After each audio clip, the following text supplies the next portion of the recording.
My parents announced at their wedding anniversary dinner that we were going to Hawaii next week with the entire family for another party. Everyone was happy. Then I asked, "What time is the departure?" Dad replied, "You don't need to know because you're not part of us." I stood there holding the spatula I'd been using to grill everyone's food for the last 6 hours. The backyard was packed with 40 relatives, all of them staring at me now. My 3 siblings suddenly found their phones very interesting. "You can stay behind and watch all the kids," Mom added with that fake sweet smile she perfected over the years. "Someone responsible needs to be here." The table went quiet, except for my nephew Tommy asking for more juice. I looked around at these people I'd sacrificed everything for. My entire 20s gone. I paid Dad's mortgage when he got fired from the plant. Covered Lisa's entire wedding when she overspent by $8 grand. Took care of Mark's 3 kids every single weekend for 3 years, so he could find himself. Jen's car payments, Mom's medical bills. Family emergencies that always seemed to land on my doorstep. But I wasn't family enough for Hawaii.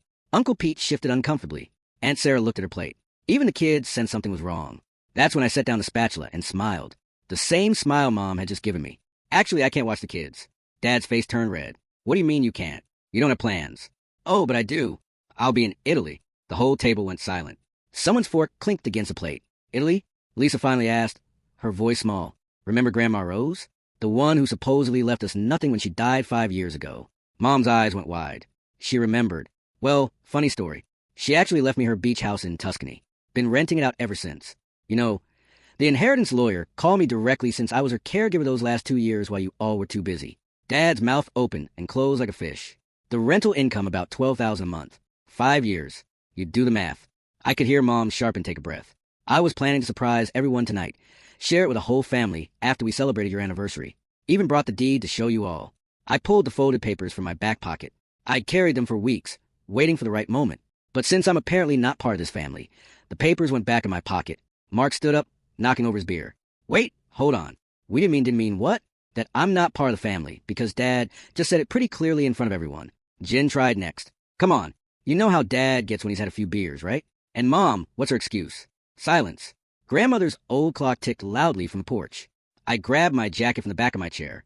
"You know what? I think I'll take that Italian vacation early.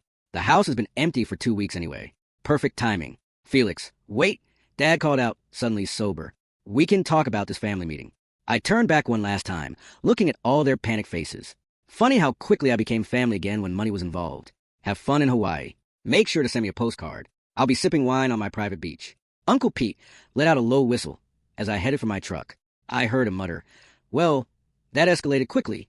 3 hours later, my phone had 47 missed calls and 63 text messages.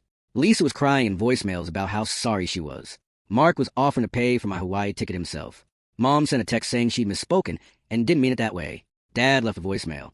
"Son, we need to talk. Family is family." But the best message was from my cousin Amy, who'd witnessed the whole thing. That was the most savage thing I've ever seen at a family gathering. "When do we leave for Italy?"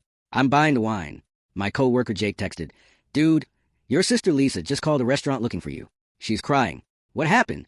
Sometimes the best revenge isn't planning something elaborate. Sometimes it's just telling the truth at exactly the right moment. When people show you who you really are to them, believe them the first time. I'm typing this from the airport lounge. First class to Rome, departing in 2 hours. Being family works both ways.